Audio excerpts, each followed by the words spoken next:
Dengan pengangkatan Dr. Insinyur Penny Kusumastuti Lukito sebagai Kepala Badan POM, demi Allah saya bersumpah.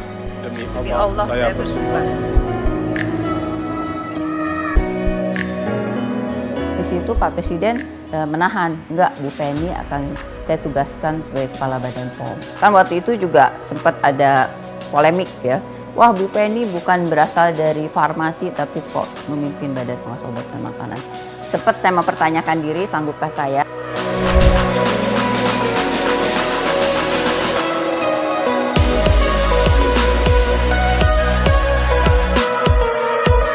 Saya awalnya bukan karena tertarik, tapi karena ditugaskan. Ya, kan saya waktu itu masih di Bappenas, Badan Perencanaan Pembangunan Nasional.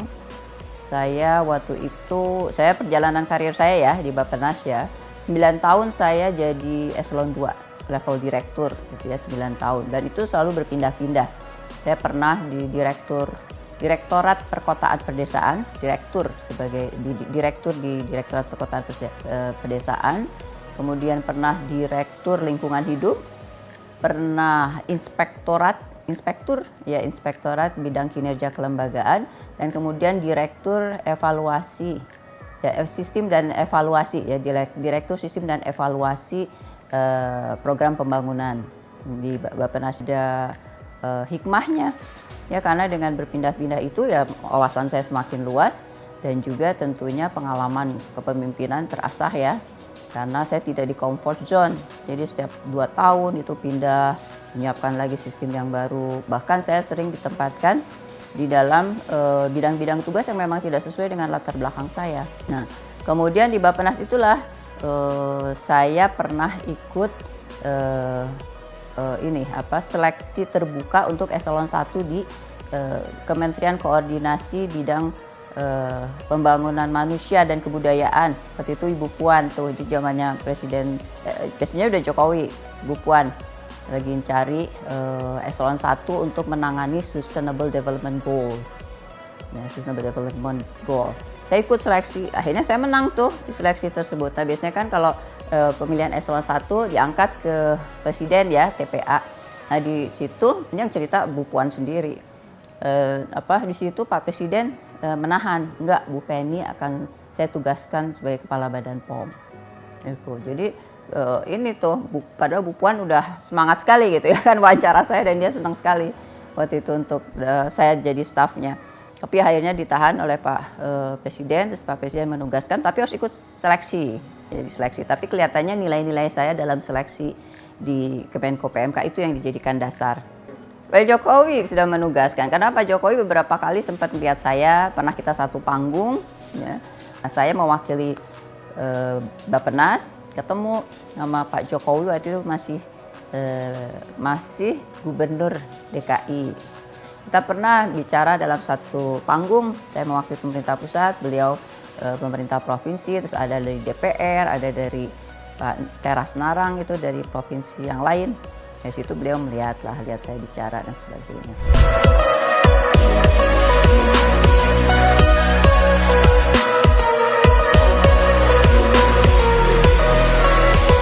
Beliau berpesan seperti ini. Kan waktu itu juga sempat ada polemik ya. Wah, Bu Penny bukan berasal dari farmasi tapi kok memimpin Badan Pengawas Obat dan Makanan. Pesannya Pak Jokowi terus, tapi walaupun ada polemik seperti itu, tapi Pak Jokowi terus, dan sebelum dilantik beliau bilang seperti ini. Bu Penny, sampaikan pada siapapun yang menanyakan dan pertanyakan tentang latar belakang Bu Penny, bahwa Bu Penny ditugaskan untuk Kepala Badan POM adalah untuk memimpin perubahan. Dan aspek yang diharapkan adalah aspek kepemimpinan dan manajerial. Itu pesannya Pak Jokowi saat itu. Dan beliau minta untuk Badan POM terus mendukung percepatan perizinan, mendukung pengembangan dunia usaha, menegakkan hukum tentunya ya, karena pada saat itu memang kenapa diganti, ada pergantian Kepala Badan POM karena ada isu yang dikaitkan dengan vaksin palsu saat itu. Vaksin palsu. Jadi saya juga fokus ke situ, bagaimana membangun sistem sehingga tidak terjadi lagi ada vaksin palsu di masyarakat.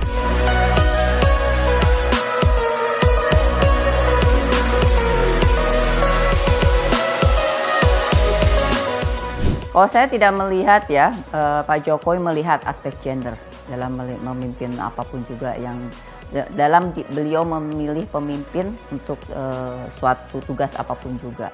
Beliau fokus sama kemampuan seseorang ya. Saat itu yang saya bisa nilai adalah kemampuan seseorang dalam ada leadership-nya, kepemimpinannya, dan ada kemampuan mengelola gitu.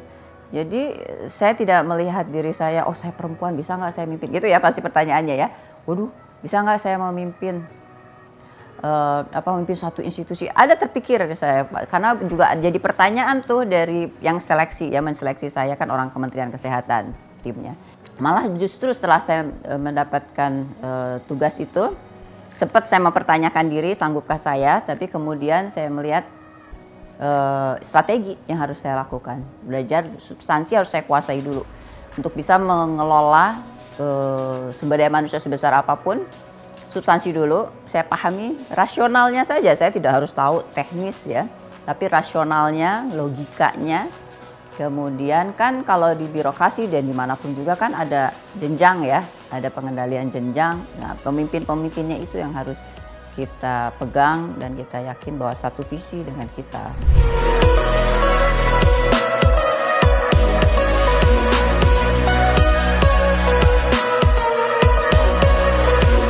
Ya, tentunya itu sangat menantang dan mengagetkan saya ya.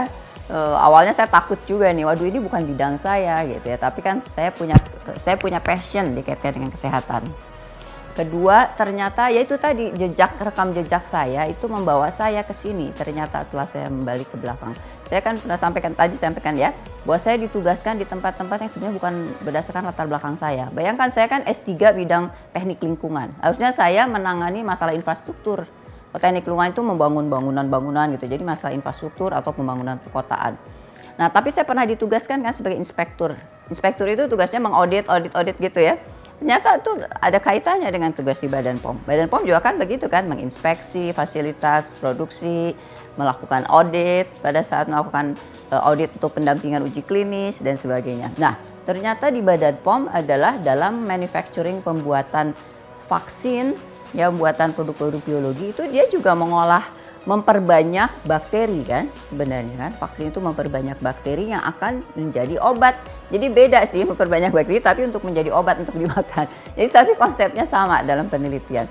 Jadi artinya adalah saya bukannya juga ternyata tidak ada kaitannya. Ternyata dalam proses sekolah saya dan proses tugas-tugas saya ada sih kaitannya akhirnya. Yang kedua, saya orangnya senang belajar. Dan itu tadi, karena saya dididik juga dengan proses karir saya yang saya selalu ditempatkan yang tempat baru. Jadi saya belajar lagi selalu ya. Ketiga, saya kan sudah terbiasa sama dunia birokrasi.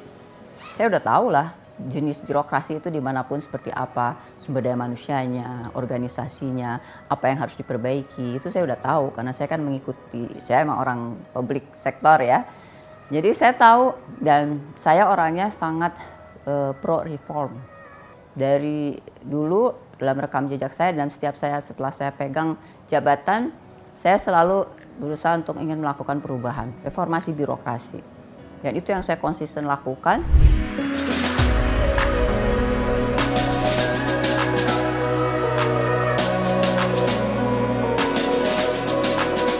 Kalau dari segi jumlah, itu kan kecil ya di birokrasi ya. Untuk level yang menentukan ya, kalau eselon 2, ya eselon 2, eselon 3 sih bukan manajerial lah ya.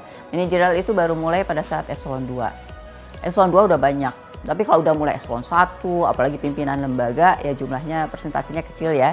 Mungkin nggak tahu udah sampai 2 digit atau enggak ya. 10 atau masih 12 dulu sih yang saya tahu 5 tahun yang lalu sekitar 12% mungkin ya. Kecil mungkin ya di bawah dari itu juga.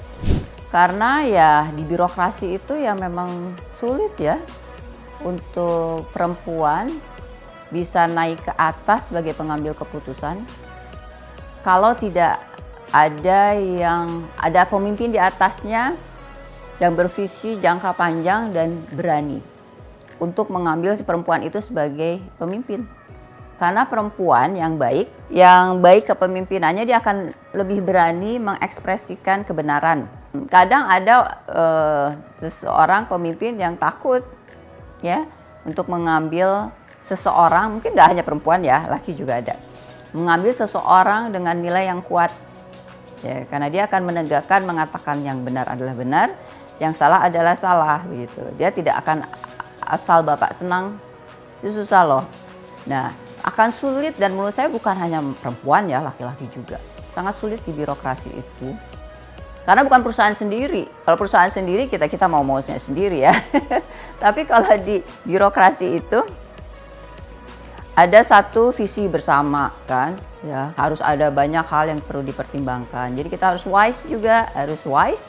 Jadi membalance antara kita menegakkan nilai-nilai, tapi dalam waktu yang sama kita juga harus bijaksana menempatkan diri. Kapan harus melangkah, kapan harus diam, kapan harus mendigest saja ya, menerima, mendigest.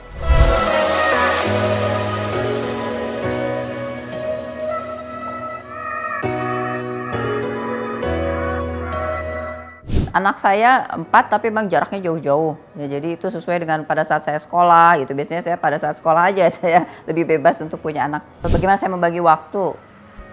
Pertama adalah alhamdulillah saya punya mitra, punya suami yang mendukung, sangat mendukung saya. Beliau tahu passion saya apa, cita-cita saya apa gitu ya. Dan bahwa saya itu nggak akan diem kalau saya tidak mendedikasikan, mengkontribusikan diri saya untuk orang banyak begitu ya. Jadi dia tahu gitu, beliau tahu. Jadi beliau sih yang balance ya. Jadi karena suami saya dosen, dia lebih fleksibel. Jadi itu. Jadi punya mitra atau pasangan yang mendukung, apalagi untuk perempuan ya, untuk bisa sukses itu penting sekali. Ya. Jadi ada pembagian kerja di sana ya. Kemudian saya tentu saja ya, kita membangun masyarakat itu membangun keluarga kan. Jadi keluarga buat saya yang paling utama sih, yang saya prioritaskan. Tapi memang saya kayak kadang-kadang kalau tanggung jawab itu sangat komit saya kalau tanggung jawab.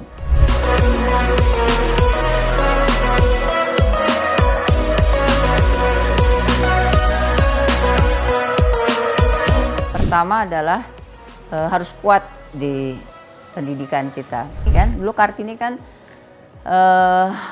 kesadaran untuk pendidikan untuk perempuan, gitu kan? Saya kira itu timeless, sampai sekarang pun juga masih, gitu ya. Bukan hanya masalah edukasi, bahwa perempuan harus diedukasi sehingga dia bisa keluar dan menemukan dirinya, kan? Bukan hanya itu, kan? Bukan hanya bahwa perempuan itu adalah juga manusia yang punya hak, sehingga dia harus dikasih. Salah satu haknya itu adalah dia harus dikasih edukasi. Sebenarnya bukan hanya sebatas itu. Pendidikan harus jadi prioritas untuk perempuan, ya, apalagi yang untuk masuk ke dunia bekerja di masyarakat ya. Kan ada yang bekerja sendiri, usaha dan sebagainya itu ya. Tapi yang saya maksudkan ini adalah apalagi ingin memberikan kontribusi yang besar pada kebijakan publik. Itu satu, pendidikan. Dari utamakan. Karena dengan pendidikan itulah nanti kita akan ada dalam kelompok sana ya. Karena dengan pendidikan kita akan punya keberanian untuk berbicara, untuk mengekspresikan pikiran-pikiran kita. Tapi motivasi saya pertama adalah utamakan keluarga. Ya, karena masyarakat bangsa ini nggak akan bisa jadi besar kalau individu, family, keluarga itu tidak kuat kan.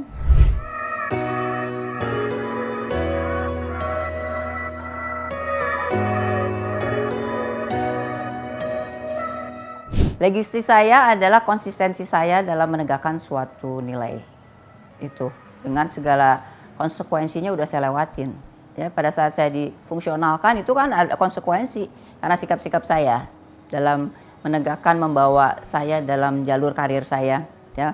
Saya memang orangnya adalah ya seperti itu, saya jujur, mungkin harusnya di birokrasi harusnya tidak boleh terlalu jujur, harus apa gitu ya, tapi saya sangat transparan, sangat jujur menjaga hal-hal tersebut ya. Jadi